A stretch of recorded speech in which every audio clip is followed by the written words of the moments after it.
장에 비교적 짧은 분량이라도 할 수 있고 한 장이나 세 장으로 이루어진 성경들도 있어서 길다고 볼 수도 있는데 이 로마서 말씀은 굉장히 우리 그리스도인의 삶의 중요한 부분을 차지하고 있습니다. 우리 신앙의 선배들 중에서는 이 로마서를 너무 사랑한 나머지 100번, 1000번을 읽은 사람들도 있다고 합니다. 마틴 루터나 요한 웨슬레, 그리고 그 밖에 우리가 이름만 들어도 아는 많은 신앙 선배들이 로마서를 굉장히 사랑하였고 이 로마서에 담겨있는 복음의 정수를 통해서 그들의 삶이 변화하였습니다. 우리도 로마서를 사랑하고 가까이 한다면 그러한 은혜가 임할 줄로 믿습니다. 우리 기독교 교인들에게 흔히 복음이란 내가 죽어서 천국 가는 것, 이 땅에서의 삶은 너무나 힘들고 어렵지만 결국에는 하나님 나라가 있어. 하나님께서 나를 버리지 않으셔. 그래서 어찌 보면 정말 안전보험, 나를 안전하게 가장 해주는 것이라는 개념으로 우리가 흔히 생각할 수 있습니다. 하지만 이는 복음의 일부분만을 이해한 것입니다. 성경에서 얘기하는 것은 전혀 그렇지 않아요. 우리 신약성경 요한복음 5장 24절에 보면 이렇게 기록되어 있습니다. 제가 읽겠습니다. 내가 진실로 진실로 너희에게 이르노니 내 말을 듣고 또 나 보내신 이를 믿는 자는 영생을 얻었고 심판에 이르지 아니하나니 사망에서 생명으로 옮겼느니라. 또한 요한복음 1장 12절에는 이렇게 기록되어 있습니다.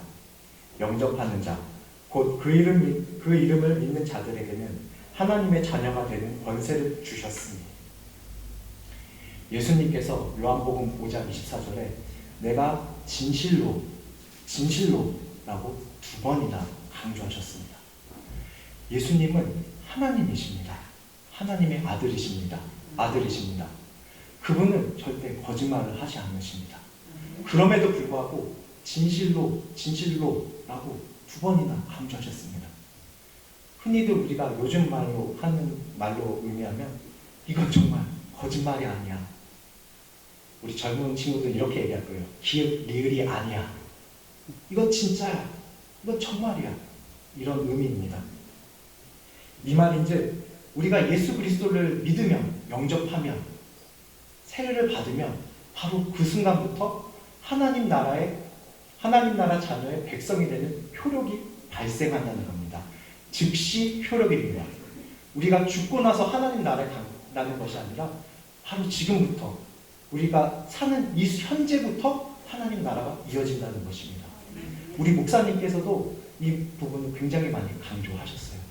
신학적인 용어로는 하나님 나라의 현재성이라고 얘기하는데 지금 이 순간부터 하나님 나라가 우리에게 태동이 되고 하나님 나라의 통치가 시작되면 그것이 우리의 목숨이 끊어지는 한이 있더라도 영원히 하나님 나라에서 이어진다는 의미입니다. 우리는 이 부분을 반드시 기억해야 합니다. 지금 우리가 살고 있는 이곳이 하나님이 통치하시는 나라, 하나님의 나라입니다. 하지만 전쟁이 있고 기근이 있고 병듦이 있고 아픔이 있고 상처가 있는 것들은 아직도 우리가 육신에 속해 있기 때문입니다. 어찌 보면 불완전한 하나님의 나라라고 할 수도 있죠. 그래서 주기도문에서는 우리가 이렇게 고백하지 않습니까? 하나님의 뜻이 하늘에서 이루어진 것처럼 땅에서도 이루어지기를 원하나이다. 우리는 하나님의 나라가 이 곳에서도 온전히 임하기를 간절히 기도하며 하지만 이곳조차도 하나님의 나라임을 잊지 않고 살아가야 합니다. 로마서의 저자는 사도 바울로 알려져 있습니다. 신약성경 히브리서나 그리고 저자를 알기 어려운 그런 성경 부분들은 성경의 저자가 우리가 하나님께 직접 가서 여쭤보기 전까지는 누구인지 알 수가 없습니다. 하지만 본문의 문체나 자주 쓰는 단어, 용어, 그리고 지적인 수준, 그리고 무엇보다 1장 1절에 바울 사도 본인이 직접 저작한 것이라고 언급한 걸로 봐서 기독교 전통에서는 로마서를 사도 바울의 저작으로 인정하고 있습니다. 로마서의 수신인 로마교회는 현대 대형교회 같이 수백 명, 수천 명이 모이는 그런 거대한 교회가 아니었습니다. 로마는 황제 도시입니다. 로마 하면은 어떤 건축물이 우리 흔히 떠오르죠? 검투사들이 대결하고 많은 사람이 죽고 열광적으로 환호했던, 지금으로 치면 월드컵 경기가 열리는 축구장 같은 그런 로마의 콜로세움이 떠오를 거예요. 그런 곳에서 로마 교회 교인들이 모여서 수백 명, 수천 명이 모여서 예배드리지 않았습니다. 우리 교회 예수훈련교회 출석 성도님들이 현재 30명에서 40명 정도 되는데요. 당시 로마 교회가 우리 교회보다 교인이 아마 적었을 겁니다. 대여섯 정도 되는 가정교회들이 모이는 것이 로마에 세워진 교회들이었습니다. 그런 곳에서 정말 뜨겁게 목숨을 걸고 하나님께 예배드렸던 것이죠. 사도행전을 보면 교회는 예수님의 부활과 승천 이후 예루살렘으로부터 시작되어 황제 도시인 로마에까지 당도하였는데, 누구에 의해서 로마 교회가 세워졌는지, 로마 교회의 구성원들이 누구였는지는 알려진 바는 없습니다. 하지만 추측하건대 예루살렘에서 시작된 핍박이 로마에 있는 유대인 그리스도인들까지 당도하게 하였고, 그곳에 로마 교회가 세워졌으리라는 가정이 유력하다고 추측하고 있습니다. 사도 바울은 세 차례에 걸친 선교 여행 후 많은 교회들에게 편지를 보냈는데, 에베소서, 고린도서, 갈라디아서, 빌립보서 등은 바울이 개척하고 선교하고 직접 양육하고 성장시켰던 교회들이었습니다. 바울과 이 교회들은 정말 뗄래야 뗄 수 없는 사이였어요. 바울이 직접 부모의 심정으로 길렀던 교회들입니다. 그런데 로마 교회는, 이 로마서 서신을 받은 로마 교회는 사도 바울이 한 번도 보지 못한 교회였습니다.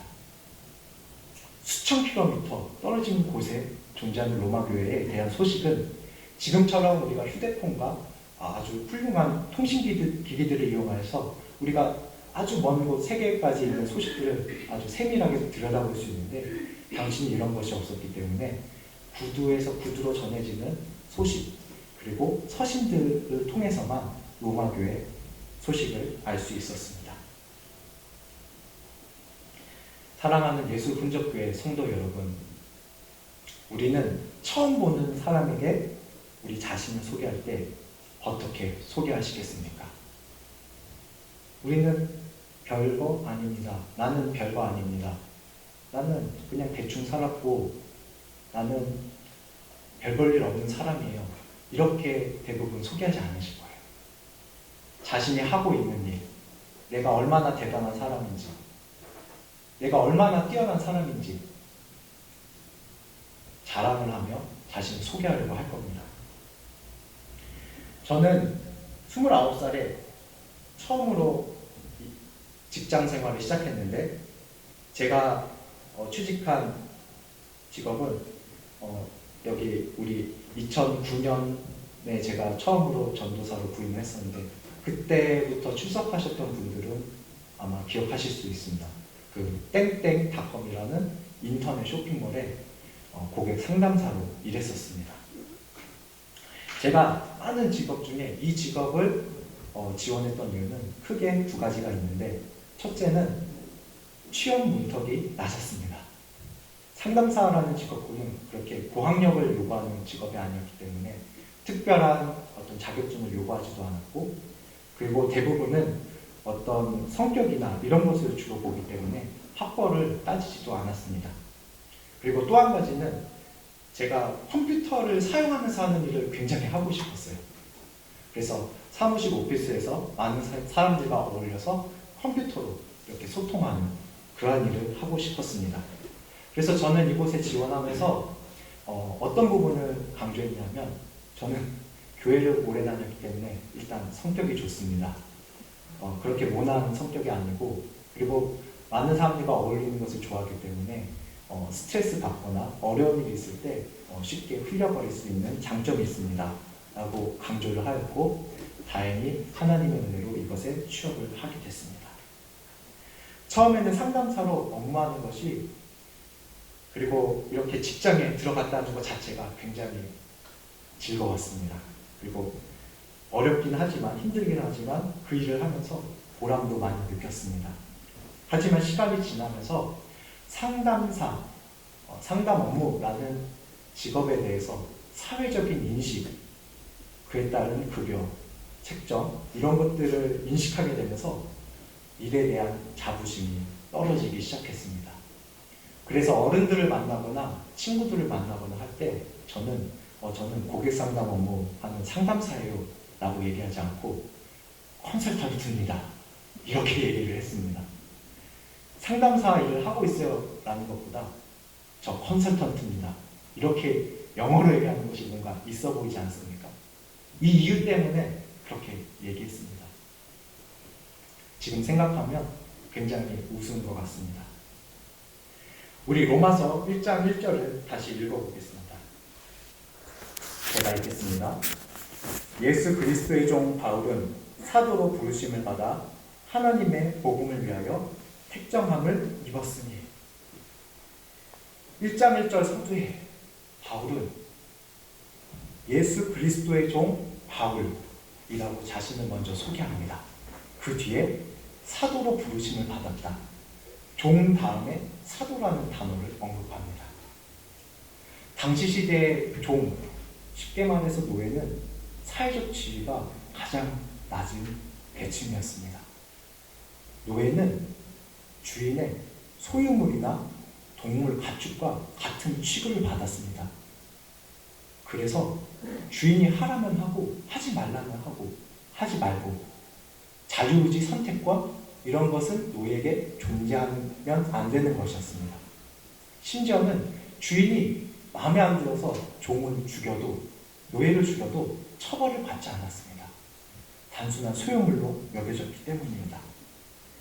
근데 바울은 자신을 예수 그리스도의 종, 나는 예수의 노예입니다 라고 먼저 소개하고 있습니다. 나는 사도입니다.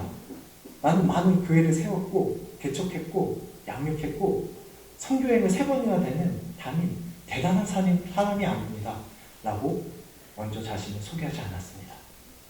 우리는 이 짧은 한 문장에서 사도 바울의 정체성을 알 수 있습니다. 바울은 12지파, 이스라엘 12지파의 베냐민 지파 출신으로 그의 원래 이름은 히브리식 이름은 사울입니다.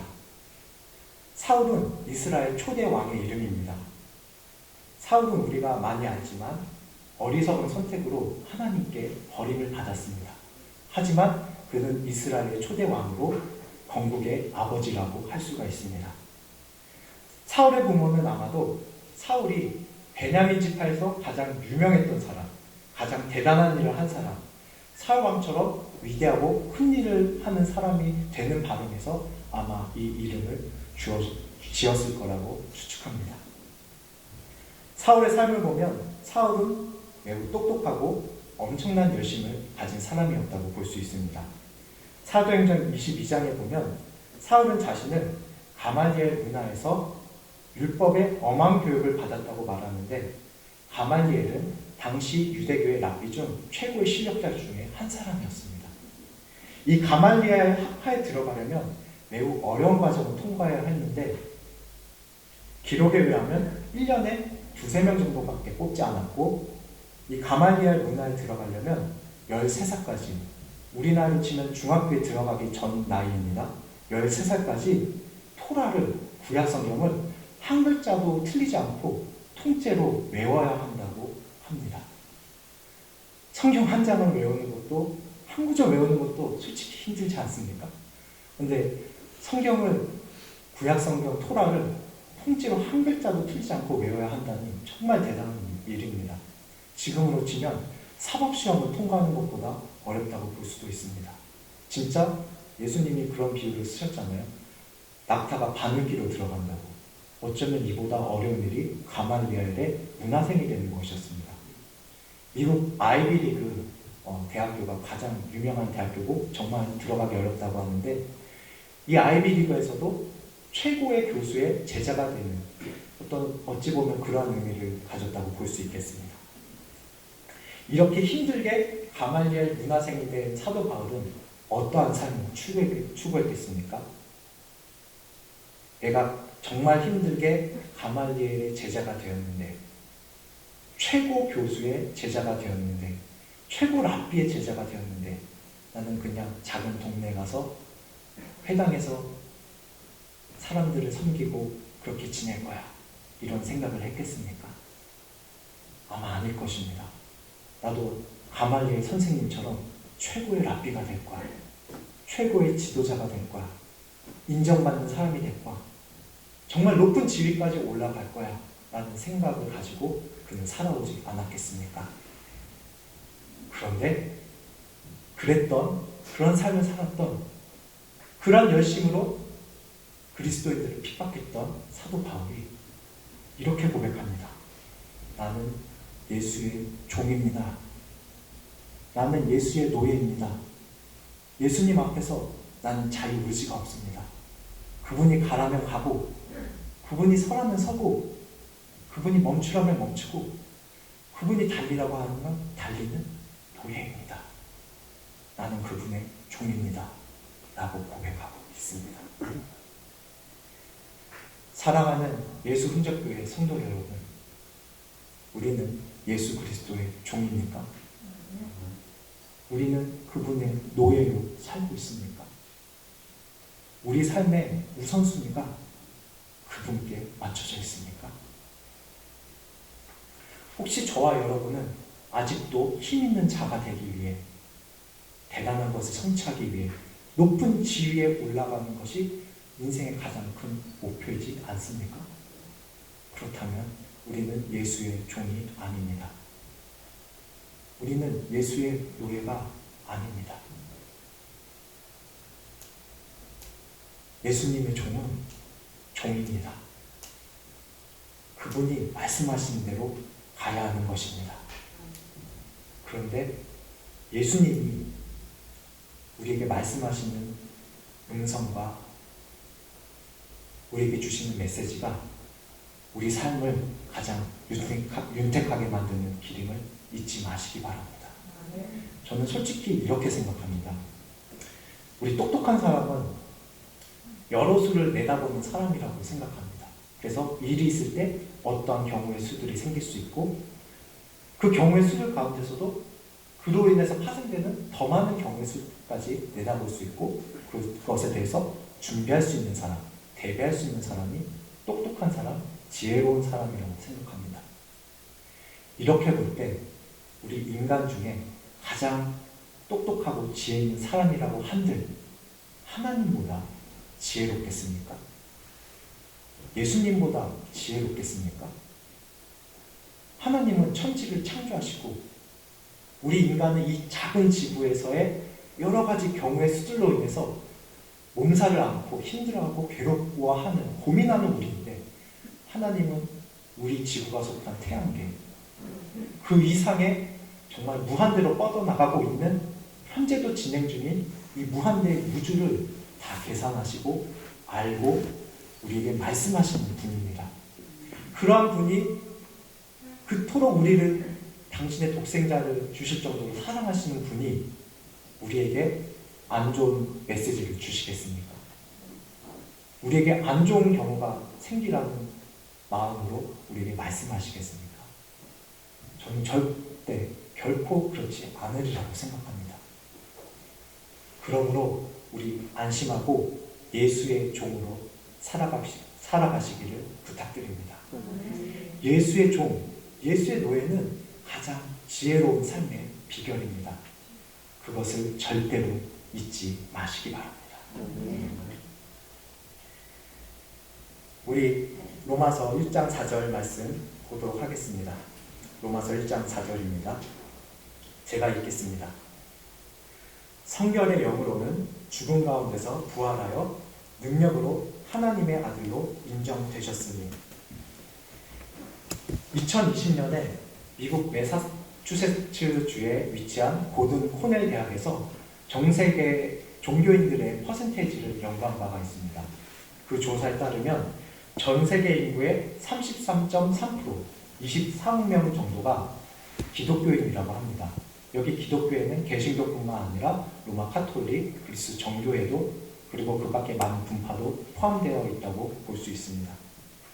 이 말인즉 하나님의 아들이 인간으로 태어나 우리를 대신해 죽고 부활했다는 허무맹랑한 소리를 믿는 사람이 전 세계 인구의 24억 명, 거의 4분의 1 정도, 3분의 1 정도를 차지한다는 것입니다.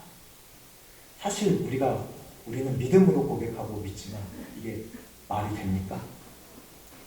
9시 뉴스에 나와서 뉴스 앵커가 이 말을 한다면 어떤 댓글이 달리겠습니까? 말이 되지 않는 소리죠. 저는 주중에 고객의 집을 방문하여 매트리스 케어를 하는, 침대를 청소하는 일을 하고 있습니다. 지난 토요일에도 고객의 집을 방문하여 매트리스 청소를 하고 있는데, 이제 토요일에 방문했다 보니 고객의 집안 분위기가 굉장히 밝고 좋았습니다. 이유인즉 제가 하는 이 청소, 이 서비스가 끝나면 캠핑을 갈 준비를 하고 있었기 때문입니다. 그래서 아빠는 캠핑에 갖고 갈 장비들을 챙기고 있었고, 엄마는 맛있는 냄새가 나는 요리를 하고 있었습니다. 그리고 아이들은 굉장히 기분이 들떠서 노래를 부르며 제 눈치를 보면서 춤을 추고 있었습니다. 저는 이 장면을 보면서 우리 교회 청년들을 떠올렸습니다. 여기 있는 20대, 30대 청년들은 저는 시대를 역행하는 친구들이라고 생각합니다. 20대, 30대에는 여러분의 친구들은 지금 어디서 무엇을 하고 있습니까? 여행을 준비하거나 여행을 가거나 아니면 자신의 오락을 위해서, 자신의 쉼을 위해서 시간을 투자하고 생활하고 있지, 이렇게 예배당에 모여서 예배 드리는 친구들은 거의 없을 겁니다. 저는 20대를 신앙 공동체에서 보냈습니다. 그곳에서 저는 새벽, 오전, 저녁 하루에 3번씩 예배를 드렸는데 1년이면 1000번이 넘는 예배를 드렸습니다.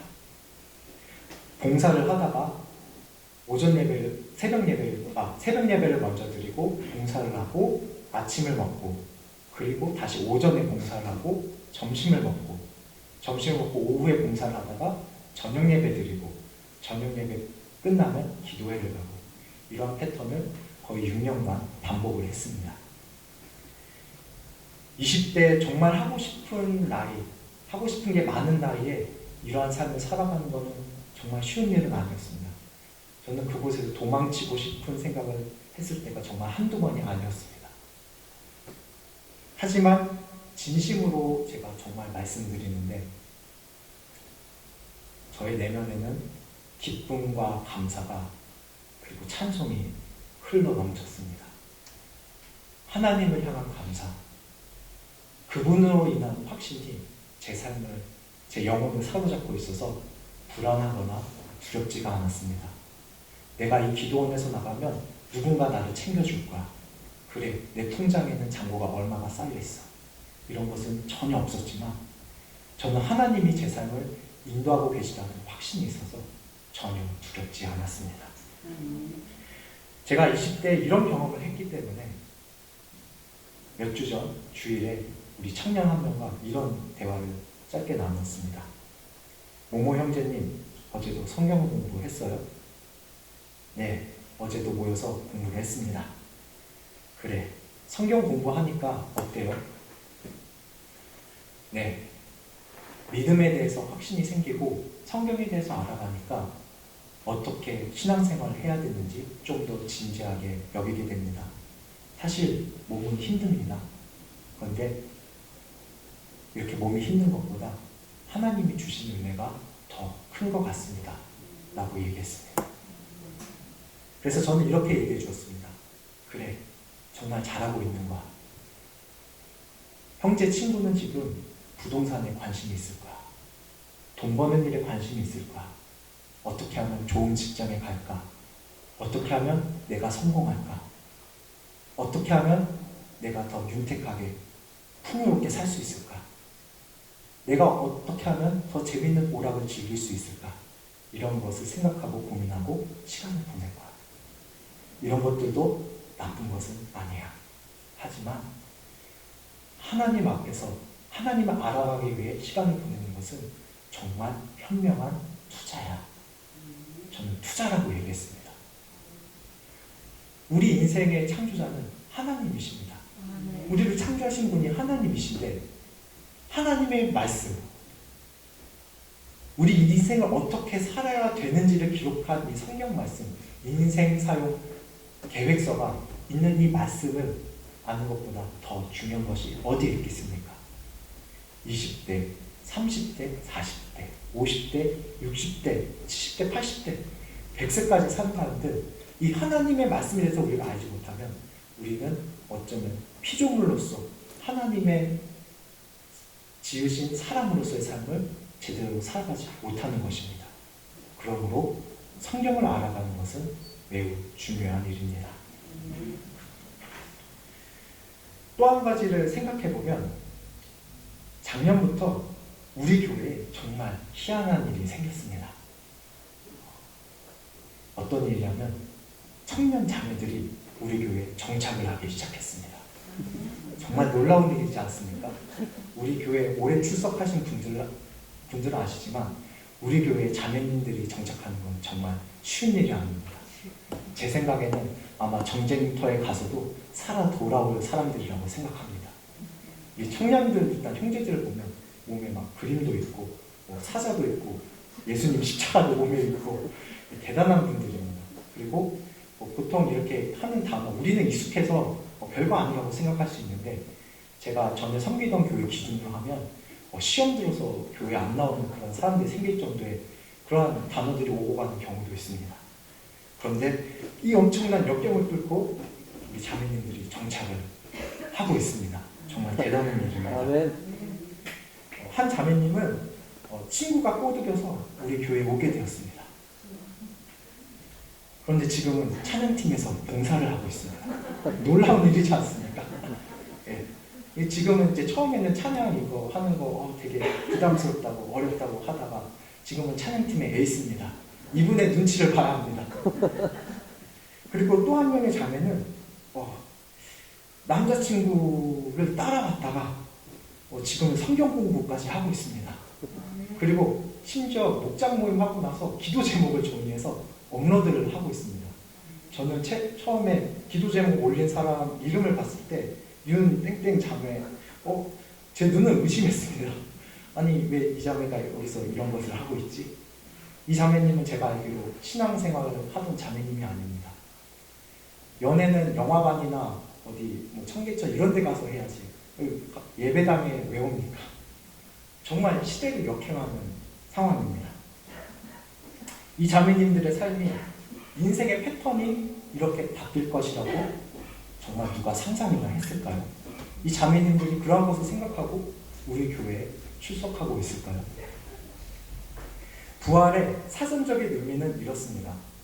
부활은 생물학적으로 생명활동이 완전히 정지된 생명체가 소생하여 다시 되살아나는 것을 말한다. 베드로전서 1장 3절 말씀입니다. 찬송하리오다 우리 주 예수 그리스도의 아버지 하나님이 그 많으신 긍휼대로 예수 그리스도의 죽은 자 가운데서 부활하심으로 말미암아 우리를 거듭나게 하사 산 소망이 있게 하시며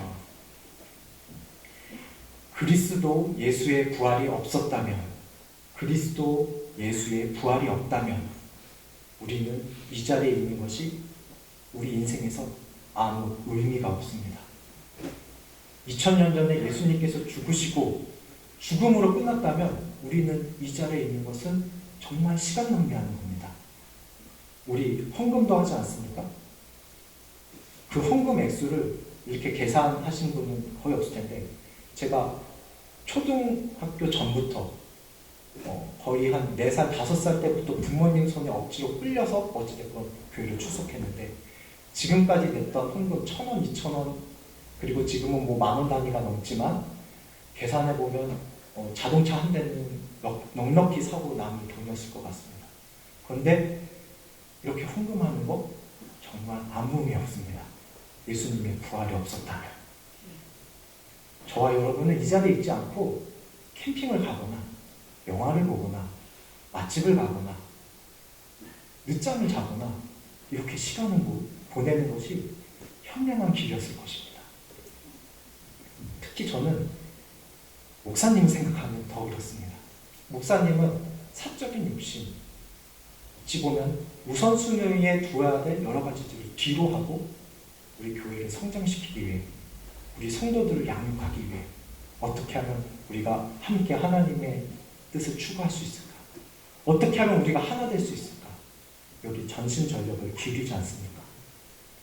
예수님의 부활이 없다면 죄송한 말씀이지만 목사님이 인생을 잘못 사셨습니다. 그런데 예수님은 부활하신 분입니다. 십자가에서 못 박혀 죽으시고 큰 고통을 받다가 끝나지 않으시고 죽음이 예수님을 견디지 못해서 부활하셨습니다. 그리고 우리는 그것을 믿는 부활 성도들입니다. 그리고 성경에 기록되기를 우리 또한 그 부활에 참여할 것이라고 얘기합니다. 그래서 성경에는 영생이라는 단어가 많이 강조되어 있는 것입니다. 영원하다라는 개념이 강조되어 있는 것입니다. 왜냐하면 부활이 있기 때문입니다. 우리 삶이 힘들고 어려울 때 우리는 부활한 예수님을 믿는다는 것을 잊지 마시기 바랍니다. 또한 우리의 삶은 또한 부활에 참여할 것임을 절대로 잊지 마시기 바랍니다. 로마서 1장 5절 말씀 보겠습니다. 제가 읽겠습니다. 그로 말미암아 우리가 은혜와 사도의 직분을 받아 그 이름을 위하여 모든 이방인 중에서 믿어 순종케 하나니. 사랑하는 예수 흔적교회 성도 여러분, 우리는 여기 믿어 순종케 하나님라는 부분을 주목할 필요가 있습니다. 순종의 선결 조건은 믿음입니다.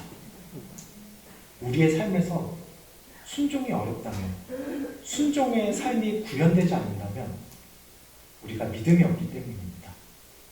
먼저 믿어야 합니다. 그러면 이렇게 우리가 질문해야 됩니다. 어떻게 해야 믿음을 키워갈 수 있을까? 믿음은 로마서 10장 17절에 이렇게 기록되어 있습니다. 믿음은 들음에서 나며 들음은 그리스도의 말씀으로 말미암았느니라. 믿음을 키우려면 하나님의 말씀을 들어야 합니다. 하나님의 말씀을 가까이 해야 합니다. 우리는 하나님의 말씀을 얼마나 가까이 하고 있습니까? 우리의 24시간 중에 하나님의 말씀을 가까이 하는데 우리는 시간을 얼마나 투자하고 있습니까? 우리는 성경 말씀을 읽어야 합니다. 그리고 성경 말씀을 듣기를 힘써야 합니다. 그리고 말씀을 암송하고 묵상하고 공부해서 내 것으로 만들어야 합니다. 그리고 성경의 말씀대로 살기를 애써야 합니다. 그래서 우리 스스로 한 사람 한 사람이 살아있는 말씀, 워킹 바이블이 될 수 있도록 힘써야 합니다. 하나님의 말씀을 가까이 하지 않는데, 하나님의 말씀을 내 것으로 만드는데 시간을 투자하지 않는데 어떻게 믿음이 성장하겠습니까? 어떻게 믿음이 견고해지겠습니까? 믿음은 하늘에서 뚝 떨어지는 은사가 아닙니다. 물론 고린도서에는 믿음의 은사가 있다라고 얘기하지만 이것은 좀 다르게 얘기해야 하는 부분입니다. 우리는 기도할 때 믿음을 달라고, 믿음을 강하게 해달라고 기도합니다. 이것은 결코 틀린 기도가 아닙니다. 하지만 이렇게 기도하면서 하나님의 말씀을 가까이 하는데 우리의 시간을 내야 합니다. 우리의 시간을 내서 하나님의 말씀을 읽고 듣고 암송하고 묵상하고 공부하고 행하는데 애를 써야 합니다. 그래야 우리의 믿음을 키워갈 수 있습니다. 올해 제가 중고등부 목장 모임을 이끌고 있습니다. 저는 목장 모임을 시작하게 되면서 어떻게 하면 이 친구들이 신앙심이 깊어질 수 있을까? 믿음이 성장할 수 있을까? 고민을 했습니다. 제가 중학교 때, 고등학교 때 어떻게 했던 것이 믿음을 성장시키는 데 도움이 되었던가? 지금까지 지내면서 어떤 부분이 믿음을 키우는 데 도움이 되었는가? 라고 생각해보니 결론은 우리 중고등부 형제 한 명 한 명이 스스로가 성경을 읽어야 한다는 결론이 섰습니다. 암송하고 묵상하고 그 공부까지 하면 더 좋겠죠.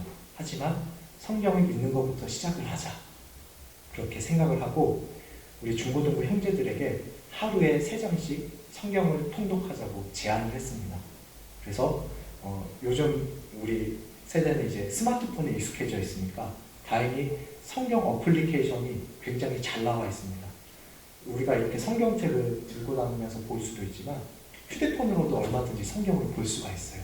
심지어는 여러 버전으로 번역이 돼서 더 찾아보기도 쉽습니다. 그리고 내가 읽은 성경을 얼마나 읽었는지 표시하는 어플리케이션이 또 별도로 있습니다. 그래서 우리 형제들에게 우리 휴대폰에 성경 어플리케이션을 깔자.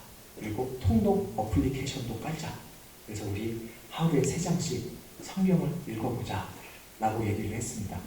그렇게 해서 하루에 3장씩 읽으면, 그리고 주말에는 조금 더 읽는다고 하면 1189장 성경 한 권을 1년에 한 번 통독을 할 수 있다고 얘기했습니다. 그리고 동기부여를 하기 위해서 이렇게 성경 통독을 하고 나면 우리 교회에서 큰 시상이 있을 거라고 얘기를 했습니다. 목사님 도와주십시오. 네. 저는 솔직히 이렇게 제안을 하면서 친구들이 잘 따라올까? 하다가 그만두는 친구들이 많을 거야 라는 생각을 솔직히 했습니다. 지금 2달이 되어가는데요. 주일에 모여서 목장 모임 할 때 제가 한 번씩 점검을 합니다. 물론 매일 읽지를 못하고, 그리고 읽어서 이해가 안 되는 부분도 많고, 그리고 피곤하고 졸릴 때도 있고, 그리고 시험 기간이면 또 시험 공부를 또 해야 되고, 여러 가지 이유가 있어서 매일 읽지 못하지만 꾸준히 성경을 통독하고 있습니다. 그 성경 통독할 것을 나누는 시간도 함께 갖고 있습니다. 심지어 한 가정은 부모님까지 가족 모두가 모여서 자기 전에 성경을 통독하는 시간을 갖는다고 합니다. 우리 중고등부 형제들이 성경을 통독하는 15분, 20분 가족이 부모와 함께 모여서 아이들과 함께 성경을 읽는 시간, 이 모습을 하나님이 얼마나 기뻐하시겠습니까? 하나님께서 정말 사랑스럽다고 생각하지 않으시겠습니까? 그리고 어떻게 보면 굉장히 짧은 시간이지만 이렇게 한 알 한 알 새겨지는 하나님의 말씀들이 인간의 뇌를 연구하면 우리 인간의 뇌에 입력되는 모든 정보는 우리가 기억하지 못하는 때가 있지만 바로바로 출력이 되지 않지만 모든 정보는 다 우리 뇌세포 속에 입력이 된다고 합니다. 그렇게 입력됐던 하나님의 말씀이 때가 돼서 익기 시작해서 부흥의 열매를 맺기 시작하면 얼마나 풍성하게 맺히겠습니까? 심지 않았는데 거두는 일이 있겠습니까? 심지 않았는데 열매가 맺히겠습니까? 우리의 삶에 심는 일을 지속해야 합니다. 심는 일에 우리의 시간을 투자해야 합니다.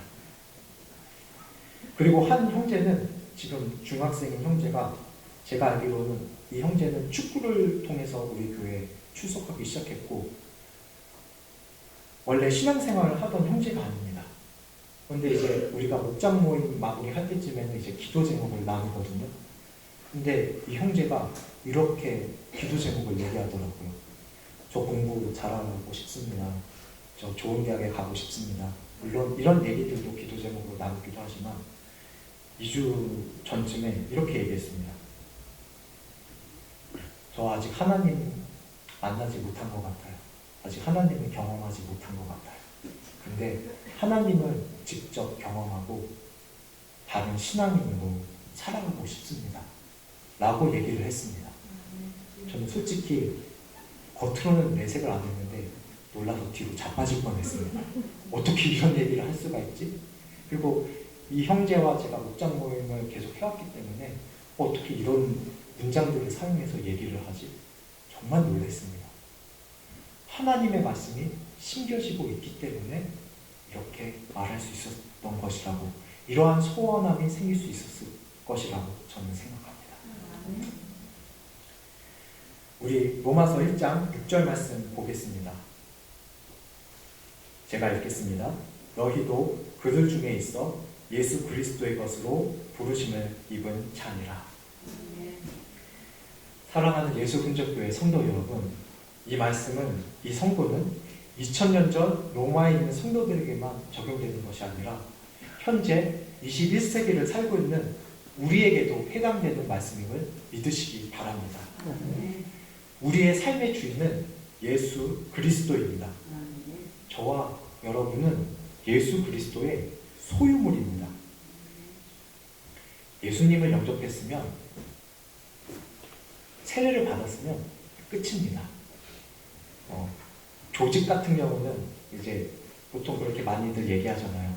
조직을 나가려면 어디를 절단해야 된다, 잘라야 한다. 그러면 정말 큰 고통을 감내해야지만 이 조직을 나갈 수 있다.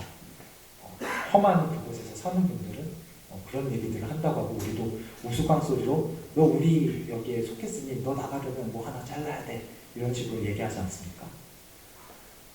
하나님은 우리를 절대 놓치지 않으십니다. 하나님은 우리를 절대 버리시지 않으십니다. 만약에 아직 세례 받지 않으신 분이 있다면 지금이 기회입니다. 떠나셔도 좋습니다. 하지만 절대 하나님은 우리를 떠나시지 않으십니다. 이것을 신앙이 깊었던 우리의 신앙 선배들은 이렇게 표현하기도 했습니다. 천국의 사냥개. 사냥개가 사냥을 하는 짐승을 쫓을 때 끝까지 짖으면서 쫓지 않습니까? 마치 그거와 같이 하나님께서 나를 끝까지 쫓아오신다. 하나님께서 내 마음을 감동시키신다. 내게 부담을 주신다. 그분의 메시지가 나는 듣지 않으려고 하는데 그분이 내게 말씀하신다 라는 것을 이렇게 표현했습니다. 우리 사랑하는 성도 여러분, 우리의 삶의 주인은 누구입니까? 우리는 무엇을 추구하고 있습니까? 무엇이, 어떠한 동기가 우리의 삶을 이끌고 있습니까? 우리가 가장 많이, 자주 생각하는 것이 우리의 삶의 주인입니다. 솔직히 그렇습니다. 우리가 돈을 많이 생각하는 것, 돈 많이 버는 것을 생각하고 그것에 관련한 공부를 하고 있으면 우리의 삶의 주인은, 죄송하지만, 돈입니다. 어떻게 하면 내가 승진할까? 어떻게 하면 내가 높은 지위에 올라갈까? 어떻게 하면 내가 권력을 취할까? 어떻게 하면 편히 쉴 수 있을까? 어떻게 하면 더 많은 오락을 즐길 수 있을까? 내가 어떻게 하면 더 많은 즐거움을 누릴 수 있을까? 라고 생각한다면 예수님이 우리의 삶의 주인이 아닙니다.